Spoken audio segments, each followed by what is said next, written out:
Welcome to the English broadcast. My name is Shor Bacharya. It's been a while. I've done a true crime podcast almost 2 years ago with Jeffrey Dahmer's real life neighbor, Pamela Bass's husband, Mr. Vernell Bass. The link is down below.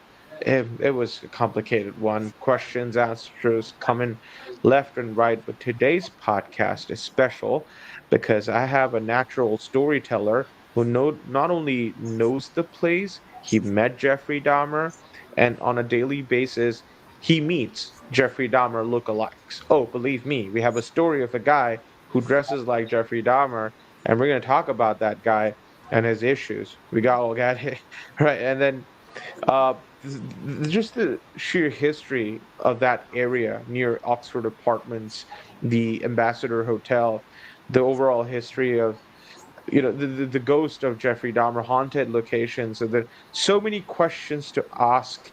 I'm afraid I'm going to rush it like the older one. So let us take a deep breath, calm down, and take this new angle of Dahmer because it seems like since 2002 up until now, like every 3-4 years, there's a Dahmer movie or a Dahmer documentary or a Dahmer book that just blows out.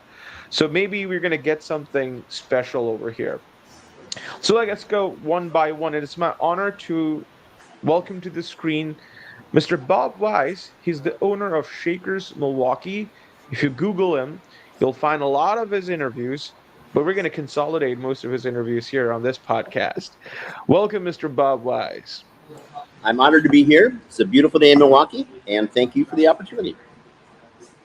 It's a beautiful day in Mumbai as well. I've been traveling quite a lot, and let me tell you, I've never been to Milwaukee, but the way your YouTube channel portrays that place, I know you try to disassociate yourself from the Dahmer stuff a lot. You've mentioned it.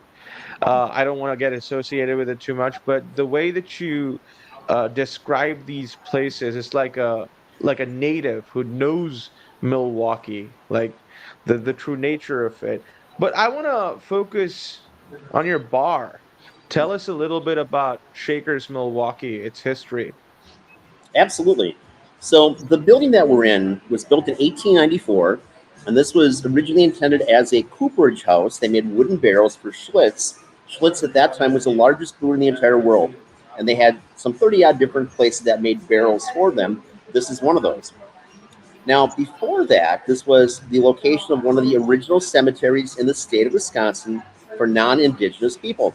The Indian burial grounds were just to the west of us, but this is one of the places where primarily German Polish settlers were buried. So unlike down south where they keep the cemeteries in the center of the city and keep the action around that, in the north they have a tendency to move the remains to other places. So in this case, most of the remains that were here were moved to the Forest Home Cemetery about 8 miles away from us. And actually there are some fragments that remain downstairs. So the building again was built in 1894, and Prohibition comes along, so there's no reason that people making barrels for brewing. Building is dormant for a couple of years, and then the Capone family from Chicago, which had a rather significant bootlegging operation, and of course we're proximate to Lake Michigan. It's literally half a mile to the east of Shakers, and all the Canadian whiskey would come from, obviously, up north, come down through Lake Michigan to busy ports. And Milwaukee at one point was the 9th largest city in the country. So Milwaukee had a lot of the things that you wanted if you're having a prohibition defeating kind of program. You've got thirsty people. You've got a huge labor force. We were the machine, city for the entire world at one point. So there's a lot of money here. A lot of very, very wealthy brewers that are here. So it's not just Schlitz, it's Pabst, it's Miller, it's Blatz, Heilemann. Everything that was anything in the country, even before Budweiser, really happened in Milwaukee. So you've got a very thirsty workforce. You've got the Port of Milwaukee here. You've constantly people coming in. This huge industrial base taking place. Naturally, they want to get service. Capones come up from Chicago, make this location, transform it into this beautiful back bar that I'm sitting in right now. And this is what the Capones did. So this was a speakeasy portion here. You entered through the back doors, and then they had a fake wall here. And in the front of the house, where the windows are, They had something called the ABC Soda Bottling Company. One of the Capone brothers was known as Bottles because that's what he did in a variety of places. They did this, and of course, the authorities are confused because soda water is being made, right? So, and then they also have the fake wall that would lead upstairs to the brothels. We've got a speakeasy, and you've got brothels. A nice business plan, right? So that worked from 24 till Mm. 46 for the Capones.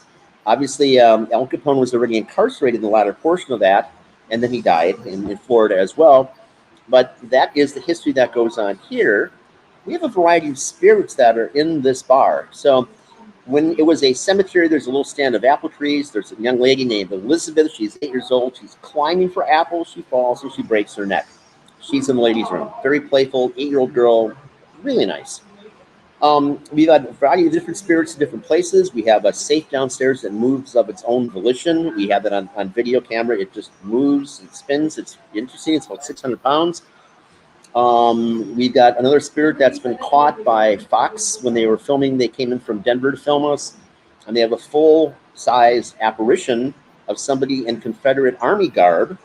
And then we get a research in that, and with our psychics that work every weekend, able to determine that the man's name was O'Connor. And what a lot of people don't realize is that many of the Irish on the north went to fight for the South because they're concerned that once their slaves were freed, that they again, as the poor Irish, they'd be on the bottom rung in society, right? So this is one of those people, O'Connor, and he is very touchy-feely with our female guests. We do about 20,000 people per year for ghost tours, just at Shakers alone, not the other operations, just here. So we have a constant flux of people walking through, and most people taking the tours are women. And O'Connor is grabbing their hair, he's stroking their hair, maybe their thighs sometimes. Interesting. Wow. Yeah. So people get actual one-to-one experiences here. We also use divination rods. And then in 2001, I found the remains of one of the hospitality workers, brothel workers, and the floorboards behind the kitchen on the third floor.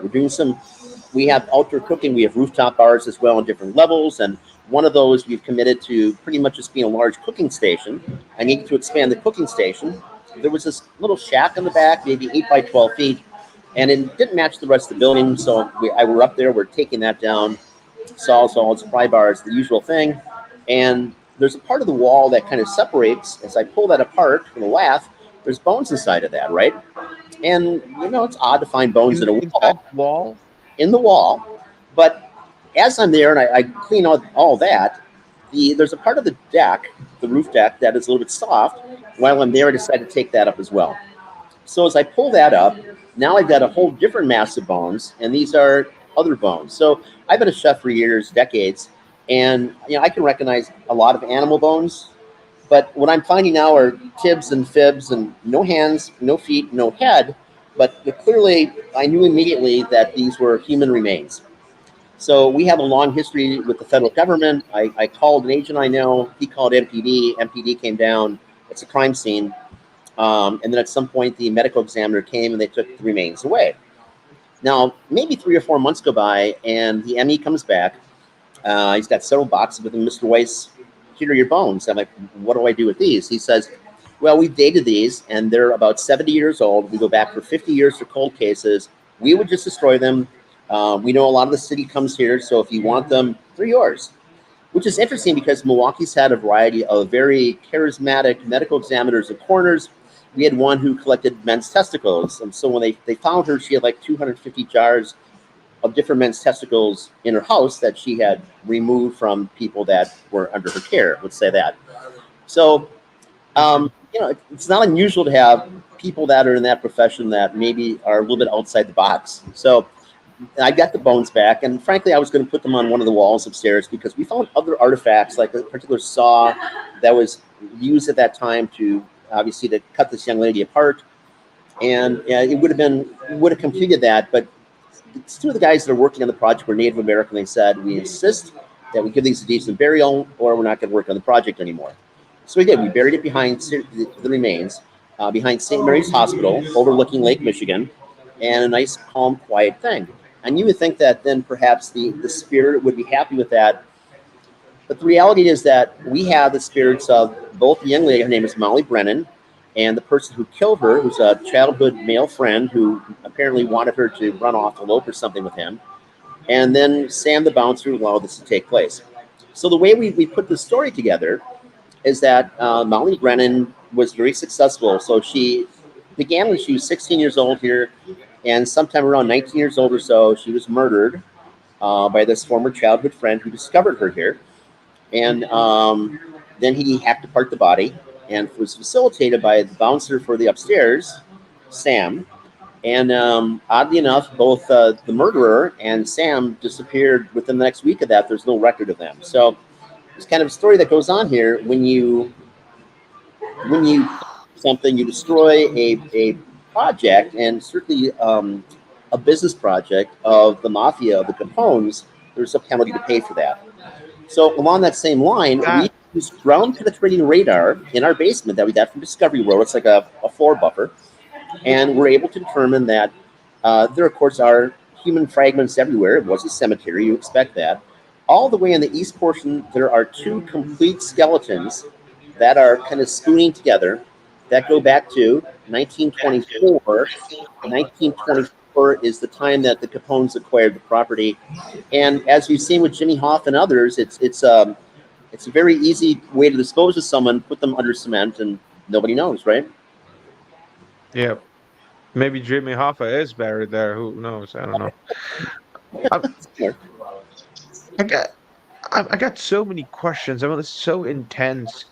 Of course, you were talking about your bar, right? And it was established around 1894, you said.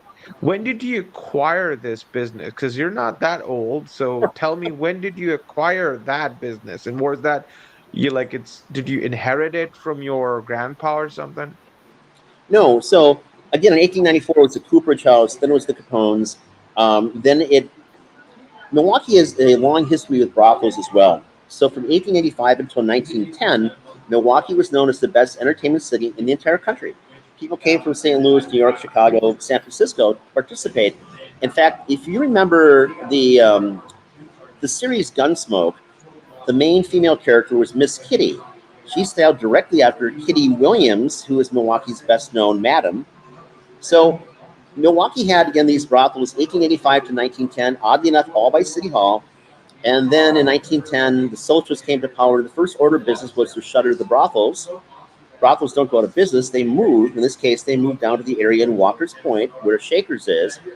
Walker's Point is the original part of Milwaukee. It's also close to the original port, so they had, access to much business. And that, of course, goes along with the lore of both Shaker's Building and next door, something now called Tony's Tap used to be called the Hotel Frisco. And they're adamant that it was a boarding house for young women whose uncles would visit on a regular basis. It's a brothel. So there's a whole lot that takes place in Milwaukee. It's not just the industry that took place. It's not the beer. Of course, you've got beer, you've got sin, and sin, of course, is brothels, right? Right.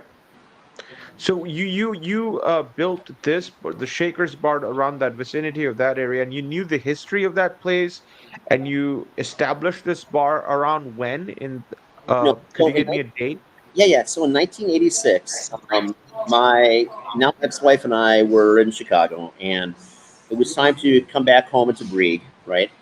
And because we're both from the area, and I would get off of the Expressway 94 a couple times a week to meet with the city of Milwaukee. They wanted me to be downtown or on the east side of town, but I would drive this particular route. And one day, this beautiful building, and you've seen the pictures of the outside. This is a gem.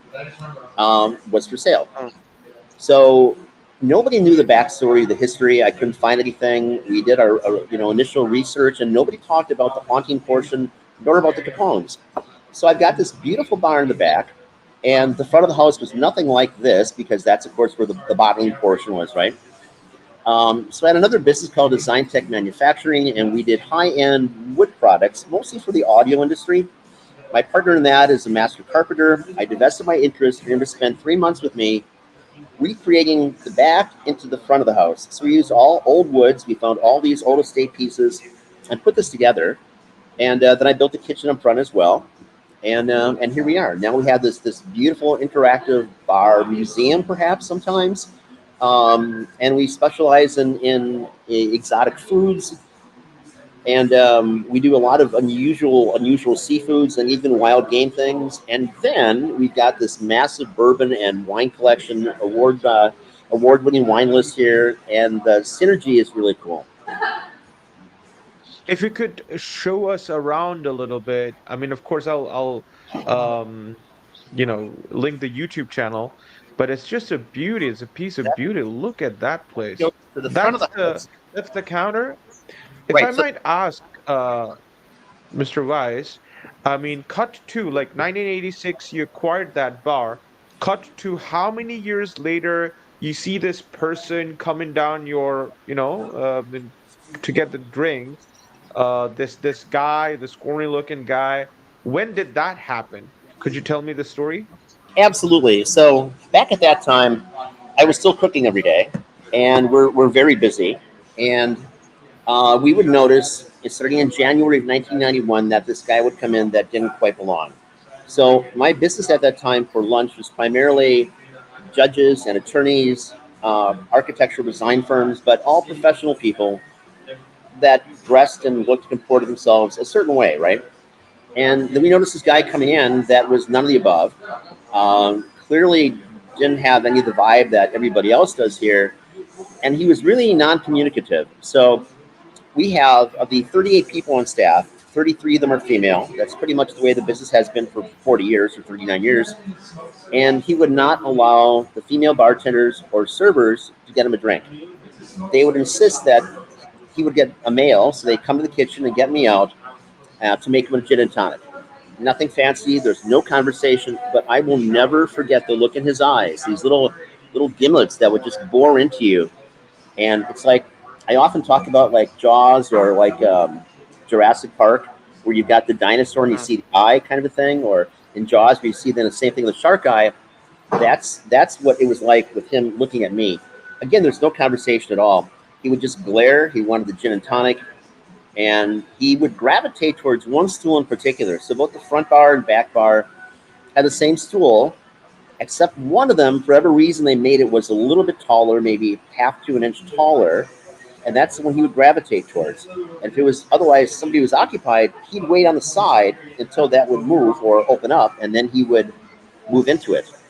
And he was maybe here for a maximum 20 to 30 minutes each time, no conversation, and that's just the way the staff would just describe him. Oh, that odd guy is here again. That odd guy, and he certainly was that, but nobody knew he's a serial killer. So we saw more of him in 91 as his kill rate increased. So we are Right. at 422 South Second, but within 6 blocks of us on either side to the north or the south, at that time were a lot of gay bars, a lot of art studios, and things like that. So this was his hunting area. And I think the reason he came here, we're pretty much in the epicenter anyway, but I think he came here because he knew that all the judges were here, all the big attorneys were here, everybody in town pretty much knows that. And I think that he came here because he could be the guy that they could put away and do ultimate harm to, but nobody knew who he was, right? So he was like the big man in campus kind of.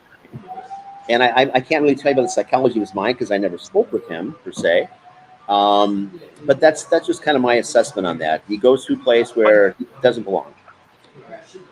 but he didn't socialize like what Ed Kemper did, right? Ed Kemper went to these bars and he like literally like talked to them, outsmarted the cops. But Dahmer was like he was an introvert, right? Well, this is the interesting thing about this because he was also very charismatic in that when he was before a judge, like he had been picked up for exposure at one point, and the judge is just like wowed by this guy. So he had above average intelligence, and he was again able to bend people around. He would go to Chicago and pick guys up in Chicago and bring them back to Milwaukee, right, on a bus sometimes. So and otherwise just walking into the gay bars and hooking up with somebody and suggesting they go home with him and take pictures with him. I'll pay you $50 for taking pictures. Sure, right? So he had to be charismatic to do that. But I think he was able to select when he wanted to be charismatic, when there was a reward for him. So obviously, in a bar which is primarily women and attorneys, that's not his place. So he's got no reason to talk about things. He just wants to get his gin and tonic, hang out for a while, and leave. So again, that kill rate increased in 91. And then in July, I think it was the 24th, when he was apprehended Tuesday night. And there's a flurry of activity because, yeah, we are a cop bar, mostly a federal, but we are a cop bar. And people are coming and going all night. And somewhere's around midnight or so, 12:30 as I recollect, two guys walk in. And we had recognized them both. They have the hazardous material contract with the city of Milwaukee. And these guys are just white as the background on our computers here. And they clearly were distressed.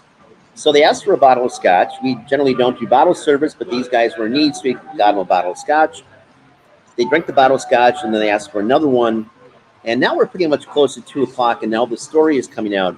If you remember the magazines, whether it was Time or Life or Look or whatever, the guys carrying in hazmat suits, carrying out the refrigerators, Yeah. the heads, these are those guys. So the things that they saw clearly were beyond what they had signed up for when they got the contract, and they were truly affected by this. And we kicked them out several hours later after closing time. And then the next morning, probably about 7 o'clock, I get a phone call from the FBI, one of the agents I know, who says, "We'd like you to open early today." And I said, "Sure. We normally open at 11 o'clock. You want me there at 10 maybe?" He's like, "No, how about now?" And I'm like, "Sure. I'll put some pants on. I'll drive right down." And I do. And there's a dozen people waiting. And we walk inside. Clearly, we're not open. And nobody else is here except me and them. And they are the district attorney's office, the U.S. attorney is here, FBI is here, the detectives from MPD, and then just some of the cops that were part of the series as well. And then they had two local media people. And what they wanted to do, they said, was to expose the local media people to the story of what they found before it went national. And little did they know it went international. But so, I'm obviously groggy because I'm here till 3:30 in the morning myself. And they're handing out mug sheets, mugshot kind of thing. So the Yeah. booking pictures. And as it's coming down towards my end of the bar, I'm like, "Stop! I know this is not about me, but I recognize this guy, and this is my story about all the times that he's been coming in here, and that's mid-afternoon kind of a situation." So because of our association with the police and the DA's office, we were able to get access to the files, to the pictures, to all way before the internet, Yeah. all these grotesque, morbid things that now we're looking at, right? And I knew Right. that processed the case. I knew the coppers. I knew the detective, in fact, Phil Slowinski, Milwaukee detective, and I. He's retired now, but we're good friends. I see him several times a week. I knew the coppers that had picked up synthesapone and released him to Dahmer, and I still see them occasionally. They are tremendously affected by this as well. Um, so there's a rich history that goes along with this location, and we can't call him a frequent customer because this is not the kind of scene that he was looking for. We were just conveniently in the center of his hunting area. What was the conversation like? I no, the bar story is true, by the way. Like when we hopped down in this podcast, you were in your house, and like, can I go to the bar? I said, can you go to the bar? He's like half an hour in the bar. It was like, this is a beautiful place that you got there. I just wanted to like imagine the kind of conversation they were having, like U.S. attorney, FBI, local cops, media. What were there a lot of swearing? What was happening in the? It was clearly way outside the realm of anything that any of these seasoned guys had worked with before.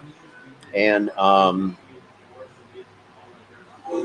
not even sure I can relay exactly what it was, but they were at one point stoic, and then you see that the expression of what they're talking about would hit them, and you see the change in their facial construction as well. So they were very very heavily affected by this.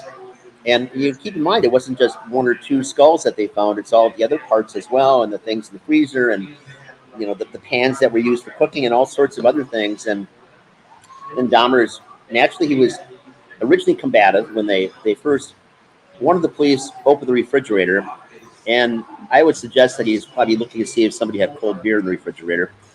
That's just my thought.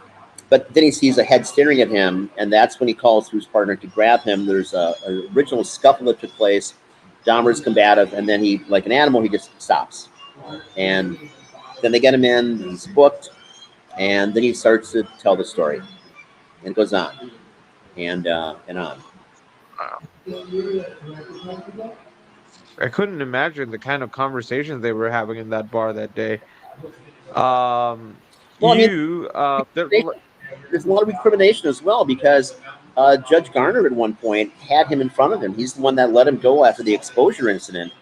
And there's other incidents as well where he was involved with young children, but obviously they were able to get away.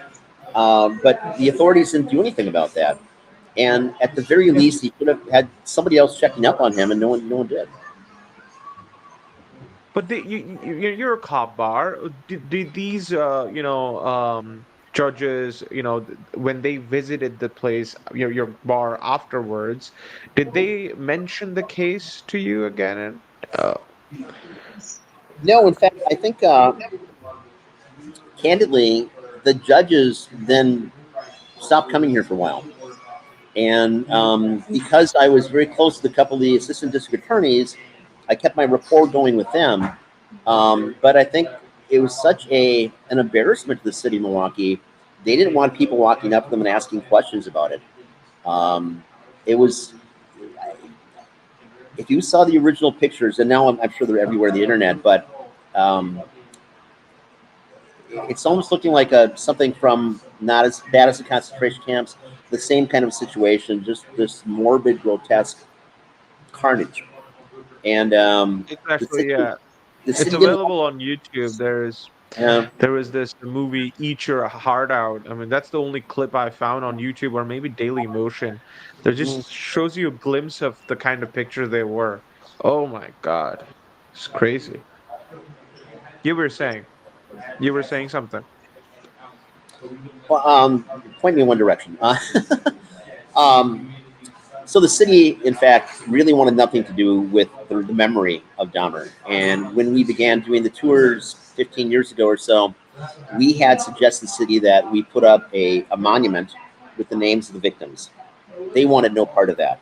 And in fact, you had asked at one point pre-shooting if there were artifacts or something of that nature, and the answer is no. So the Oxford apartment that Dahmer lived in was demolished, but the the philanthropist in Milwaukee put together a fund, and they bought everything they possibly could, and made sure that it was all destroyed. So nothing remains.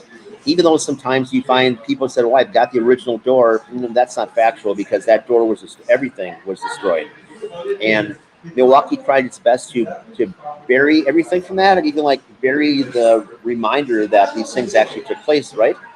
And of course you can't. It's historical facts like the Whitechapel murders. You can't bury that. It's there. It's part of the Yeah. history and the makeup. And it had a significant impact on development in Milwaukee, and certainly around that area where the Ambassador Hotel is and where the Oxford Apartments were. Um, it really devastated the people that live there. It devastated the area. It devastated development. And fortunately, we've gotten past that. But it had a huge impact on other industries coming in Milwaukee as well. So you said they destroyed the Oxford apartment, but what about his childhood house? What about his grandma's house? What about Ambrosia Chocolate Factory? They still stand tall. Can't we get like one or two Dahmer memorabilia from like the grandma's house or the childhood house? They got nothing from it. They collected everything from there as well. Well, the grandma's house it still exists in West Allis, Wisconsin, so it's about 12 miles away from here. They don't want any publicity. They don't want anybody anywhere near that whatsoever. So I don't really know what you. I would assume that when Grandma left there, any of her belongings went along with that, and I'm sure that they would have been destroyed as well because Lionel Dahmer, Jeffrey's father, wanted no part of the publicity either. His mother was a little bit off the rails at that point. If you watch the interviews, you can see the destruction that took place with her. I'm going to guess that some of that was organic before this took place, but she was just a mess. Um, He was a mess. and as far as the Ambrosia chocolate, no, the city raised that building too. They paid to move Ambrosia into Menominee Falls, which is maybe 15 or 18 miles away from here, which actually led to the complete demise of Ambrosia. Ambrosia itself doesn't exist anymore. They were then acquired by W.R. Grace Company, which is a national confectioner, but it's a whole different product, and that the marvelous chocolate. And I know this because my grandfather was a master chocolatier at the turn of the last century, and one of the high-end chocolates that they would purchase in bulk was from Ambrosia that then they would make candies from. So they used to have an incredibly high-end product. If anything exists right now, it's just a grocery store brand, and it killed that as well. Rich heritage gone. So Milwaukee was really adamant about closing down anything they can. There's only two of the gay bars that remain of the probably 30 that used to be on either side of me. And the city was had fervor to destroy all that, which they did. I bet you could save that glass if you could find this is the glass where Jeffrey Dahmer drank from. You could probably sell that, wouldn't you say? Uh, Because everybody writes a book now then about him. His father wrote a book. His best friend wrote My Friend Dahmer that went to become a book movie. The guy I interviewed before, Vernell Bass, I don't know if you know him, Pamela Bass's husband. He wrote a book. Pamela Bass wrote a book. His mother tried to write a book, didn't finish the book. Everybody seems like so. It brings me to this question: you're doing a tour, right? So in the comment section, I see people asking, "Oh, a Dahmer tour? How disgusting! Can we? Are you really? Could you trivialize him? What would you say to them?" well, first and foremost, it's history, and it's not just the historical portion of this, but I feel we have an obligation to school people about some of the things that took place. And in my mind, don't accept drinks with strangers. Don't leave your drink on a bar. Don't go home to have somebody take pictures or to have you an OnlyFans today or something else. There are just things that are common sense that have fallen by the wayside. And we see particularly young women accepting drinks all the time from people. You just shouldn't do that. I mean, we're fine here, but if you think about even California has enacted an ordinance now that every hotel, restaurant, bar, whatever that serves alcohol has to have test strips available for people if they request them to demonstrate that there's nothing that's been put inside of their cocktail, right? So I mean, that's probably in dance clubs and things like that where that happens more frequently. But here's a young lady. She gets a cocktail. She uses a test strip. She turns away. She's talking to her girlfriends. Somebody puts something to drink. She's not going to test it again. So the entire process is fallacious. You have to think Yeah. about doing it all the time and be responsible for yourself. You can't now rely upon this test strip to make you feel secure. And even the test strips aren't 100%. So you got to have common sense, and that's something that we try to integrate into this. We don't glorify Dahmer at all. We're very sympathetic to the victims, but we talk about the psychology of this because, well, the psychology, if anything, is incredibly interesting anyway. Why do people do the things that they do? What took place that impacted him as a child that made him start dissecting first the animals and then taking that further, and how he interacted with his teachers and everything else, right? So we are rigorous in all of our tour guides in the process that they have to go through to learn the material and then to relay the material as neutrally as possible. Um, in fact, we just got an email yesterday from somebody who'd taken the tour last weekend, and they walked off the tour because they were concerned that we talked about rape and torture and dismemberment. Well, that's what took place, right? That's what the tour is. And the entire true crime segment is the biggest thing in entertainment now, and people really are fascinated by serial killers. And I commented on this in the past that the vast majority of people that take this Cream City Cannibal tour are women. They're college educated. They're 25 to maybe 40 now, and it's women by and large, 85, 80% female. And I'm slain by that sometimes because I would expect it to be the opposite. But we've got several psychologists that come here on a regular basis, work with different psych departments, who work at criminal justice departments. So we try to provide this as a educational tool, not just for people that take the tour, but for school systems as well, right? Or universities, not high school.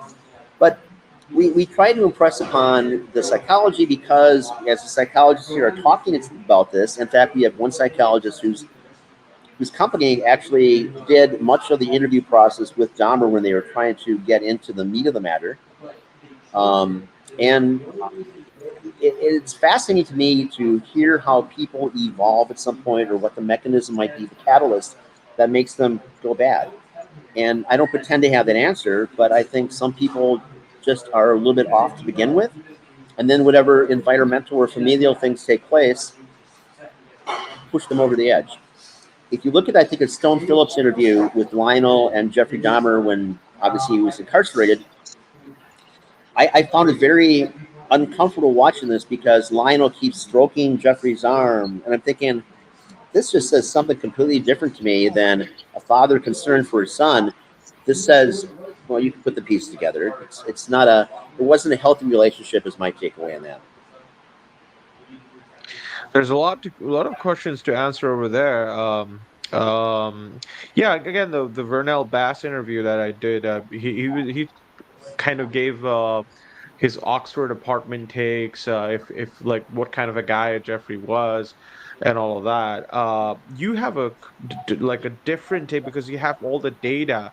You're like a man on like you know the people better because you met them all, the both of the sides, the coppers and the regular folks. Um, and you met Dahmer, but see, you said, and this is what interests me. Let's address the elephant in the room here.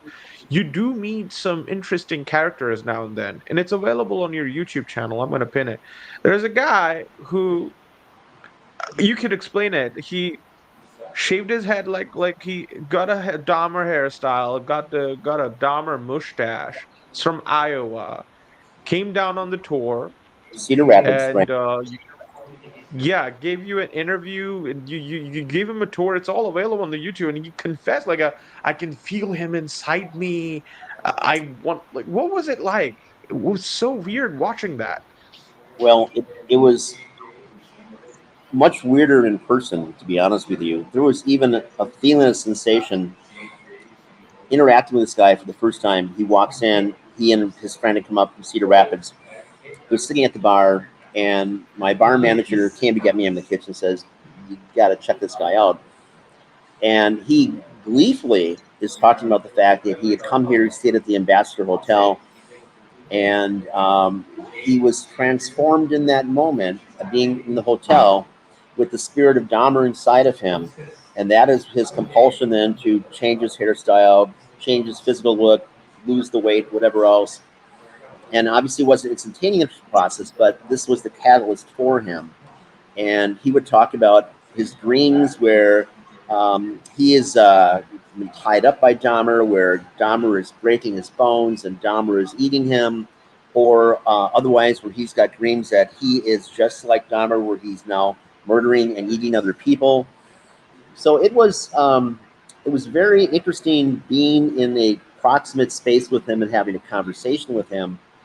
And then at one point, we took him over to District Number 5, police district, and we had the original detective who, again, Slawinski, who had interviewed Dahmer, and we had the kind of stage the same way. So Slawinski sat where he typically would as the investigator, and this young man sat exactly where Dahmer would have sat in the investigation room and asked him several questions. And every question we asked this guy, or when I took him over to the Oxford apartments as well, it seemed to me that every time I asked him a different question, he was frankly getting off a little bit more on being Dahmer-esque and wanting to be Dahmer. And he confessed, he said, what I want to be known just like Dahmer was. I want to go out and murder people, and I want to eat them. So He that, confessed on like uh over there in I the like think or in the bar. I'm not sure if camera was rolling at the time. That might have been the first time we met him before we decided to put a camera on him. So we shot him 3 different times, or filmed him 3 different times. And it easily might have been the time that we weren't yet filming him. I just thought he was just another nut job. And then the real nuttiness came out after that as we paced off the Oxford, as we took him to District 5, and then the subsequent interview here as well. And one day we're going to read about him. So he'll be in Cedar Rapids and people will disappear. and he's going to be the guy. This was 2 years ago. During the pandemic days, so 2021, sure. Yeah, 2021. Yeah, the interview is available, but he didn't confess anything over there. So maybe the cameras were not rolling That probably when we're not he like. right. So we're obviously not rolling film here all the time because we're at the bar Yeah, and a yeah, restaurant and whatever else. yeah. He did mention the dreams, the lucid dreams, and all that. I'm gonna link that down. You could check it out. But he never confessed. But you jokingly mentioned, "Oh, where are you from? Iowa." Oh, nobody's there. But yeah, but did you check? By the way, I mean, after he went back, was any incident happening around that area? Not that I've read about. We did obviously when he was here. We had his name, whatever else. We had the local police run him just to see if he had a sheet on anything else. Disorderly conduct or exposure or something. He had none of that at that time. But that doesn't say he hasn't subsequently. And even because somebody says they want to do something, that's not provocation for the police He's to. gonna act on it. Right. Oof. Yeah. We did Oh. someone though who had said that he was at Columbia Prison and he had been released, and he was a friend of Scarver. Scarver's the one who killed Dahmer, along with Jesse Anderson. And so this guy is now free, and he sends me an email and says that because we're doing the Dahmer tour, he was going to kill me and he was going to skin me. So that went both to MPD and that went to the FBI, and he's now put away somewhere again for another 40 years or something. There are crazy people out there. Yeah, it's like you get so many like yeah, I'd imagine you get because the YouTube comment section in itself it's defiling Jeffrey Dahmer tour really, but I didn't know that Scarver's friend that's a different angle. Yeah, you could get so many nut jobs, and I apologize, but guys, they are. Maxwell Anderson, this character, he applied for a job at your bar or maybe the tour part. Mm-hmm. And was he a Dahmer nut? He ended up killing people, by the way, and he has a lot of um, unfilled graves on his backyard. Explain Absolutely. that a little bit, Maxwell Anderson. So he'd applied for a job here, I think in January or February, and he was just a little bit too creepy, and we weren't interested. He just didn't have what we're looking for in a guide, and he was really creepy. And then it was probably 2 or 3 weeks later that there was a young lady who was missing. And then over the course of the next few days, whatever, they found her remains in different places. And I mean, literally, he spread them far and wide. And they were able to put that together and get it back to him because he had DNA obviously there. And then as they go to his house, they found that he had dug other deep holes. And I think the story was that he was expanding his garage or putting in a whatever bomb shelter or something, kind of thing that people do every day today. And I don't know what the authorities did with that. I know that they had processed it, but I haven't heard a word about that, and no one's talking about that. So you could probably suggest that the reason that mum is the word is because something may have been found, and Mm. nobody wants a bigger black eye. And these things. It doesn't matter how well you handle the publicity on something. Um, this is one of the things that never goes away, honestly. So a lot of things have a news cycle, 9-day cycle, whatever the case might be today. But things like this will tarnish the city. And there was even something a few years ago, and I don't remember all the deets on this because this is kind of hushed up as well. But there was somebody who was killing women, prostitutes, primarily women of color, and he wasn't dissecting them and he wasn't eating them, but he was killing them. And but they caught him as well. So um, This was around when? I would say 2 or 3 years ago. My timeline's a little bit fuzzy with the pandemic days because that would changed everything. But Yeah, yeah. I mean, but interestingly, we haven't heard like a massive Milwaukee's next monster. Dahmer was it. Like post Dahmer, we haven't heard anything from Milwaukee. The latest we have heard, I mean, we know the List case, Rex Heuermann. There's a serial killer active in Austin near bar areas. the people call him the new smiley face killer or something. But nothing in Milwaukee, which is good thing, but good thing, but except for the things that you mentioned now, but There happens not that smiley face killer. There were some things. This is probably 15 years ago, but we had some things, and mostly around the St. Patrick's Day celebration in March, which is obviously a big drinking thing. And they would find a number of young men over several successive years that had been pushed into one of the rivers in Milwaukee. The supposition that it was the smiley face killer, that they were intoxicated, maybe relieving themselves in the water, and then they were assisted to go over.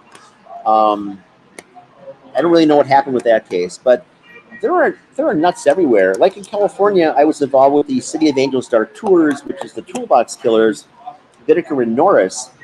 And these guys in the 70s would pick young women up. They had this white van. And one of them, again, was near genius IQ, but ne'er do wells nonetheless. They pick girls up and they would literally dissect them while they're alive using the tools of the toolbox. Heinous. And then to kill them, they would put ice picks in their ears. They were charged with five of the homicides. I was working with Laura Brand at the time, and she had, in her interviews in San Quentin on death row, they gave up more information before they passed, and she was able to find more bodies using a metal detector, which indicated where the ice picks were still embedded inside the skulls. And there's a number of other people in California that we covered as well. So it's not just a Milwaukee thing or the Chicago thing. Chicago's got its own yeah, stories, and Fish and whoever else. Um, so there are crazy people everywhere in the world, and you really should be everywhere. vigilant at all times about that person next door that just seems a little bit off to you. Sometimes those things bear a little investigation because you just never quite tell. I agree with you, but there are certain places that have a natural like dark energy, like you mentioned the Ambassador Hotel. You mentioned California's Cecil Hotel is like it's infamous for like hosting serial killer Richard Ramirez, and there was that there was a Hungarian serial killer who went there. Every toolbox, like they went there in the Cecil Hotel. Could you the ghost of Jeffrey Dahmer? I'm gonna get to that because that was the title of the video that led me to you, right? So are there any like there are so many haunted places in Milwaukee, right? Or around your places that's part of your tour exclusively where allegedly people, you know, witness something related to Dahmer or Dahmer's victims. Where are those sites? So immediately to the north of us, by about 2 blocks, is a club that used to be called 219. And 219 is where Dahmer had gotten most of his victims from. It was a gay dance club thing. Um, and after they had gone out of business and the city was trying to reclaim some things, we actually went over there to look at it. It was for sale. And as soon as you open that door and cross that threshold, uh, the chest constrictions, the same thing I've had. I've been around the world, and I don't look for haunting things, but I find them or they find me. My family's got a whole backstory with this, so I'm not unaware of it. But walking into 219 was, maybe harrowing's not quite the word for it, but was very unpleasant, very uncomfortable. Just this feeling, it wasn't just the chest constrictions, this feeling of dread. So it's something else now, and they try to downplay, but the reality is people know that that address was associated with this, and that's a real dark place. Some locations where some of the other gay bars where the city has taken down, they don't exist, and some of them converted into something else that are okay. They don't seem to have that really dark feeling to them. Um, the Ghost of Dahmer is interesting. So in one of the Netflix things that we did, they asked us to take our divination rods down to 219, and we don't normally make the association that our ghost tours are ghost tours, Dahmer's, City Cannibal is a whole different thing. But we did, and they mocked us for it. But the reality is that Several of our tour guides also were there being filmed with the divination rods, and everybody had responses. Everybody had something. So the ghost of Dahmer does exist. If you believe in this, and in my mind, essence precedes existence, and therefore, in my mind, essence succeeds existence. So when you're through with the show that you have, the energy that you have continues on, right? So it's a basic Mm. metaphysics to me, but the energy doesn't dissipate. And I think for some reason, energy has a tendency to associate with different places, or maybe I'm not sure how the physics of this would work, but it seems like it stays in some places. Obviously, we have resident spirits here at Shakers, but I would tell you that in my mind, the ghost, the spirit of Dahmer exists at 219 South Second Street. It's very dark and foreboding, um, ugly. Okay, let's play a quick like game here. I'm gonna mention the site, and you explain if it's haunted, and if it is haunted, like a quick story around it that made you believe that that is haunted by Dahmer.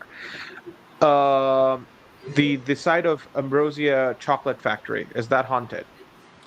No, and I'll tell you why. Because the city went to great extent to not just tear down the building where Ambrosia was, but then to reconstruct that, and that was where the Bucks played for years. It's now where the Pfizer Forum is. So in the span of 20 years, they've redone that two different times, and it has so many people there all the time. No, not at all.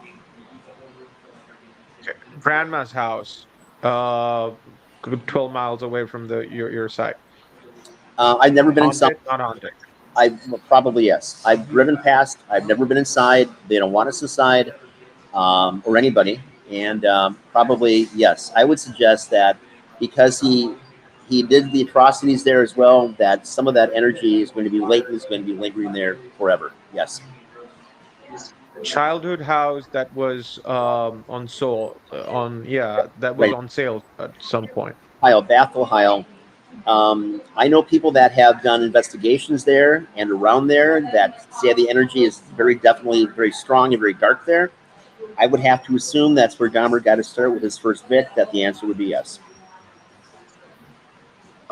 The Ambassador Hotel, that particular room where he was there, is that available for public now? Because I've heard that they shut it down. Is it Right. now available? What they did is that they took two rooms and put them together, changed the room numbers as well. Um, Obviously, the young man who came from Cedar Rapids was there was in that room. Um, man, it's got to be. It just has to be. If you walk into there's just something odd about that entire facility. It's a beautiful 1920s s kind of theme. It's really a gorgeous and well preserved, well maintained, well retrofitted facility. But there's just something weird about that place that doesn't feel right, and that could be downstairs in a cocktail bar, even the entryway. Something feels off to me, and I wouldn't be surprised if it has much to do with that. I've not been in that room. I don't actually have a reason or desire to be in that room. Um, I would guess yes, it is. You would guess yes, it is. Yes. What's the last place I was mentioned? Oh yeah, the most important place of them all. We forget about that. The empty Oxford apartment lot. No question. Is there any sighting there? No question. It is very definitely haunted, affected by something. Um, for the longest time, the city tried to have a There's gotta park. be sighting though. Pardon? Sightings, like, oh, I can see something like Dahmer. It could be a weirdo dressed as Dahmer, but like on 2 o'clock in the middle of the night, somebody saw a Dahmer-esque figure. People talk about that on a regular basis. I don't have personal experience with that. People talk about that. There might even be a clip on YouTube somewhere. But I will tell you that if you go there, and I've been there several times with different film companies, um, the city had tried to put a park there. Nothing would grow there. Nothing would grow on site. It's if you talk about something being demonic or being so evil that nothing wants to grow, that's what you get when you go stand there. No, it's I go to cemeteries quite a bit. I happen to find I like going to the cemetery and having lunch in the middle of the afternoon. It's a nice, quiet, peaceful place, right? But if you He go to wasn't buried, right? yeah, if you go to the place, He, well, they disposed the body. What they should have done, psychologists wanted to keep it. One of the parents wanted it destroyed. Was that his mother or father? In either regard, they lost the court battle. Whoever the desire by the both the scientific community and by the one parent that wanted to preserve it lost, and the other parent was able to sustain, and then they destroyed the body, destroyed the brain, destroyed everything. I think it was cremated, if I'm not mistaken. I could be wrong about that. and he was scattered somewhere. Was it disclosed where he was, like a cemetery? No, whether he was buried or whether he was cremated, I don't think they ever disclosed where that was. No, Yeah, I kind of get why, because he's literally getting guys who's dressed like him coming to his hometown. Holy crap. Wow, that's a lot. That's a lot to digest. I gotta have to ask, you're a bar owner, you cop bar, hear stories, hearsays. He was an alcoholic. It's established. Do you think alcohol was it was a catalyst for his crime because he was so lonely, and it was even highlighted in the movie that he drank a lot. Every movie highlighted the fact that he just drank a lot, and then could it like if he had help with his alcoholism, could it have been stopped? no. Okay, so again, I'm not a psychologist, but here's my take on this. Alcohol itself was not the catalyst for this. It probably was able to facilitate some things for him, both in the process of picking people up and both in his lack of judgment. But that's not the reason, in my mind at least, why he was hunting people, why he was murdering people, dissecting people, eating people. It wasn't the alcohol. There's something else, a deficiency that he had, like a lot of these monsters do, because they are monsters. And the things that they do are so far outside normal social mores and constraints. That's not alcohol. The alcohol problem is a little bit different because what isn't typically talked about is that he lived in the Oxford Apartments that's 2 blocks away from a strip club called Ricky's on State.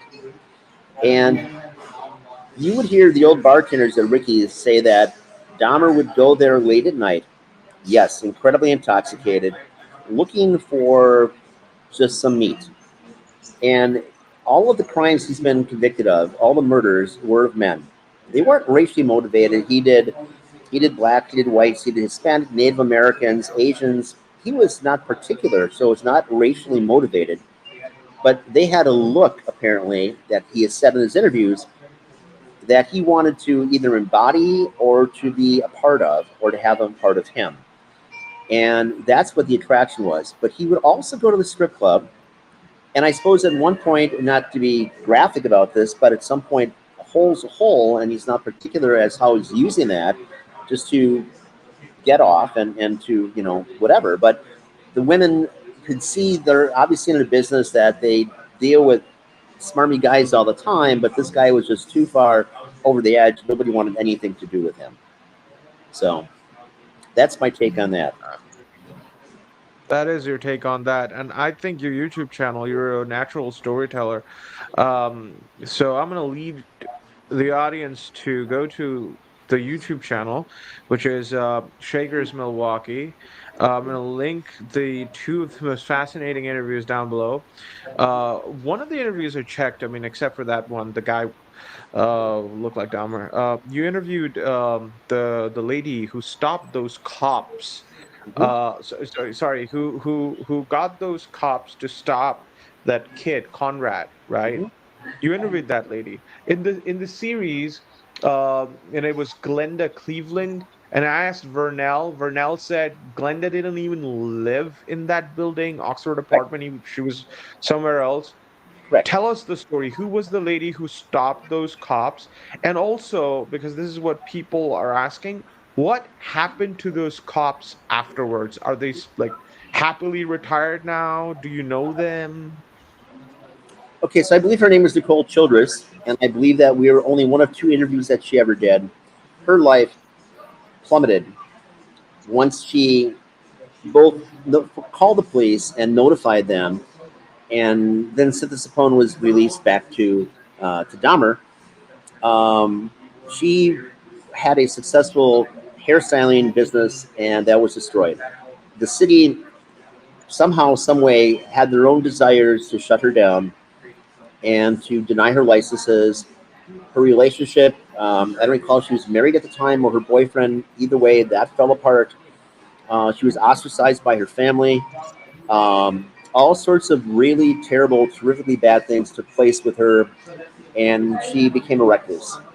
And it was a real challenge for us to locate her, and then to, I don't want to say coax, but then to persuade her that we would do a legitimate and righteous interview with her to get her story, as opposed to what the media can often do sometimes, sensationalize things. And I found her to be, again, deeply affected by this in every part of our conversation before, during, and after filming, but also be a legitimately nice and sincere person. And she bears responsibility, which she certainly ought not to, Good. for the Conrad, because she feels she didn't do enough. Um, I don't frankly But know what else she could have done. no, it wasn't her fault though. It was the Nope. cops. I mean, you're part of the cop bar, right? Did you I mean like do you know the guys who let the child go? I mean, you would have at least come across like one or two cops who gave Dahmer a rap, slap on the Yeah, wrist, right? sure. The I guy knew, who stopped him with the sure, I knew yeah. Joe fairly well at one point. Um, so both of those police officers, and there was a third one as well, who was a rookie that nobody talks about, who then, this is really kind of weird, but he then became a detective with Milwaukee Police Department, and then he was doing sensitive crimes for like 9 or 10 years. Normally, they rotate you every 2 years because it's so damaging, but he was there for 9 or 10 years, which, why they didn't move him, I have no idea. And now he's moved to Las Vegas, and I think he's out of law enforcement. Um, yeah, and the other two cops, What about those two cops? the main two ones, right? So Gabrish being the primary one, they were initially dismissed. Then they became officers of the year, which is weird all by itself. Yeah. And Yeah. then they left the department. One became the head of the police association, and the other one became the chief of police in a little city about 25 miles north of us, maybe 40 miles north of us. Um, and you would think again that that wouldn't be a possibility, but there it is. So Wow. wow. No repercussions whatsoever. To let go one of the Mount Rushmore serial killers out. What what is wrong with the United States? Seriously. I mean, there was so much turmoil and so much outrage to this day. I go to your YouTube channel and I see the comments of those two cops, nothing, just because of the police union, nothing happened to them. Just because you're a police officer doesn't mean that you're necessarily a good guy with the right decisions to make on a consistent basis. There's It doesn't matter what the field is. There's good and there's bad. There's people with different motivators. Um, I would suggest that when they first encounter this, it was outside their realm as well. You don't normally see, but again, here's the fallacy of that. So you've got this naked teenage boy running down the street with a hole in his head where he's been drilled in his brain, bleeding from his head, bleeding from his butt. Yeah, we'll just turn him over to somebody because there's his boyfriend.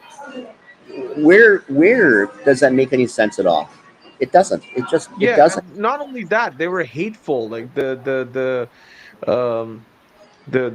recording that got out. We gotta have to take a bath.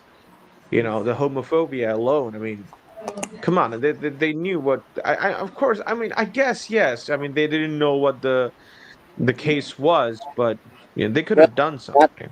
not to out anyone here, but one of those three officers himself was gay. But this is a time when you couldn't admit that, whether you're in the military or you're in the police department. That would not have flown like it does today. Today, who cares, right?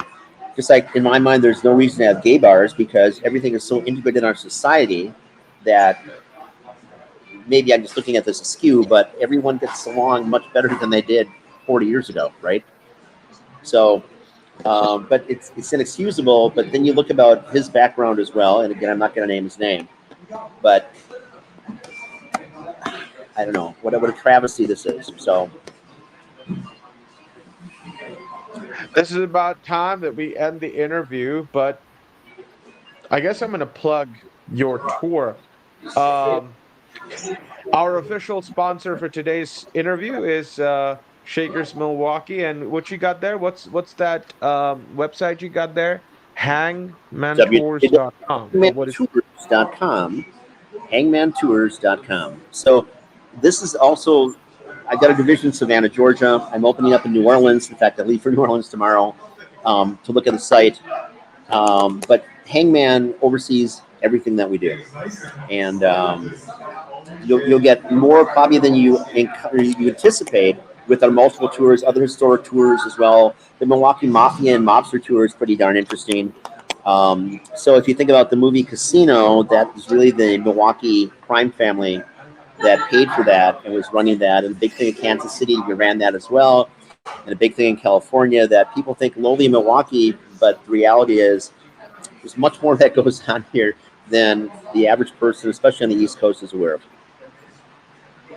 I saw your YouTube. You got these trailers for these tours. What is a like? Is there a virtual? I'm in India at the moment. If I wanted to get a Jeffrey Dahmer special tour, live tour, do you guys do that? Is that what a virtual tour is? Thank you very much for asking that. So we are in the process of revamping that. We first came out with that during, of course, the pandemic when nobody was going anywhere. And that product worked for a moment, but it's not up to speed today. So we've changed it once already to improve it. And we're now working with the firm on the West Coast to bring a better product for that. The tour is solid. All the tours are solid. The material is, the storylines are. But the filming has improved to such a degree today, even from 5 years ago, that we're going to offer a better product. So give us I don't know, a month or so, and we'll have a much better product out there. But that information also will be on hangmantours.com. How much would that cost or ballpark for the Oh my, virtual tour? well, some of these virtual tours are $10 a piece. They have a limited lifespan. You could own it for longer if you want as well. That's a different price point, but mostly they're very very bargain priced. At the $10, we have a pickup for $20 as well. But for $10, you're getting what you can't get your boots on the ground for. You get the tour of the historic sites, and you get the background, and it's actually highly educational itself. So our average tours, depending on the day of week you're here, and the season, are anywhere from $20 a piece to $50 a piece. We do offer private tours more this year than we ever have, and that could be the Horny 20s, Cream City Cannibal, the Ghost Tour. We're doing a lot more private tours, and that can depends on how many people you're bringing along and whatever. But we also have the Dead Hooker's bedroom where Molly Brennan was murdered and hacked apart upstairs. It's a penthouse above Shakers, and again, it's a beautiful 1894 building. Everything is beautiful hardwood floors, tall ceilings, the natural fireplace, all sorts of things. And people far and wide attempt to spend the night up there. And I'd say at this point, maybe 20% of the people make it the entire night. And what I normally experience is that after 3 or 3:30 in the morning, it doesn't matter if I'm alone or by myself, I have the sensation like I'm falling asleep, and then it sounds like a woman's stilettos walking back and forth. There's no woman in stilettos walking around. And then I get this cold draft of air or hot. It depends on the season. It's not nothing to do with air conditioning. And then it's like someone's sitting in the bed next to you. Sometimes you see an impression, by the way, or it's like someone's sitting on your chest. Um, that can be harrowing. There's all sorts of images that people have taken there. We've got great photographic and video evidence, and a lot of film companies come, and a lot of just investigators come. Which which brings me to this question. Sorry to interrupt.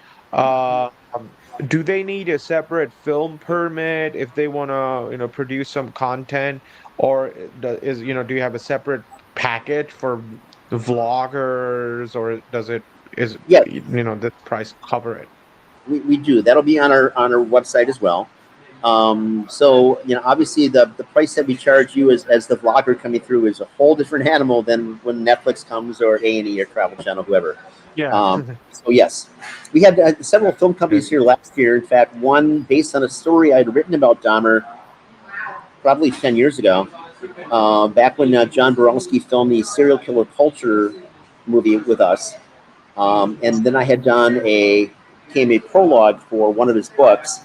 And then the French were here last year filming based upon the prologue I had written, and they filmed something which should be, I don't know, out at some point in France. So there's a lot that goes on here, and it's interesting to see it, to feel it.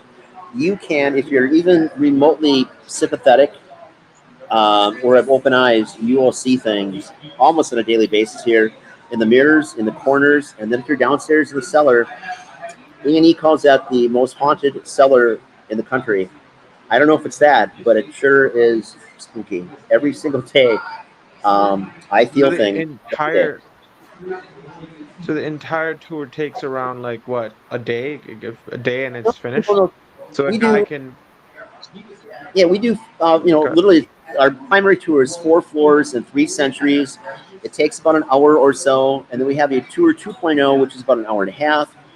We have a 3.0, which is 3 hours as well. But there's just a lot of material, and we have a lot of people that take the tour over and over again, and it's fascinating. It's truly it's alive, and I'm not even saying that tongue in cheek. It really is alive. The building's alive, and it may sound like a quack, but you will walk in the door and you can feel things here. It's not the darkness that you experience at like that what used to be Club 219, where you just want to run, but you will feel there's something here that's beyond just the ventilation moving around. It's interesting. I've never been to the States, but I think I can guarantee one thing. If I ever make it there, I make it everywhere else.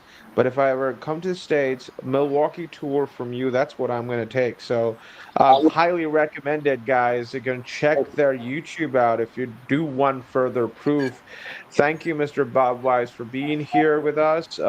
What a conversation. You're just you get so many stories in your head, and it's from the Capones to Dahmer. It's just, you're a repository of all these stories. I mean, how does it how does it feel to store all that? I know you say you don't want to get associated with the Dahmer stuff too much, because again, for the death threats and all that must have taken a toll. But you look like a guy who has handled it all. How does it feel? It's been how many years, and are you ready to go with it, or do you want to retire anytime soon? I can't retire. I always had multiple projects. Again, as a chef, I at one point had my own line of food products we sold internationally, actually, as Babalu's Foods before my divorce. But I'm always involved in something. The storytelling is something that I'm good at. I was a radio host for 4 years as well. And this type of thing will continue. But I'm a history buff. So as I research more things, I've got more things to talk about. And I'm certainly in the right business for that.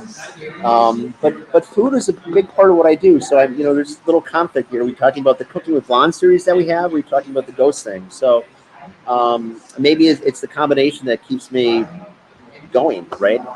I don't believe in retiring. Retire and die. It makes no sense to me. So that's opening up in New Orleans now. I mean, I have an affinity for New Orleans, certainly because of the food. But I also like kind of the pirate basis. And when one of my Germanic great great grandfathers first came to the U.S., he came through the port of New Orleans. So it's almost like home to a certain degree. So it's a big world. Thank, And I enjoy every thank part you of it. very I enjoyed it as well. I'm going to leave two clips down below when it's published. It's live now, but still when it's published. The Dahmer guy, of course, but about the victims. The victims, they need to be talked about. They need to be respected. You have a podcast about them with the lady who stopped. So yeah, I'm gonna put that down over here. Guys, check it out and please subscribe to their YouTube channel and shower them with love. Thank you very much, Mr. Weiss. It's been an honor. Thank you. Uh, it's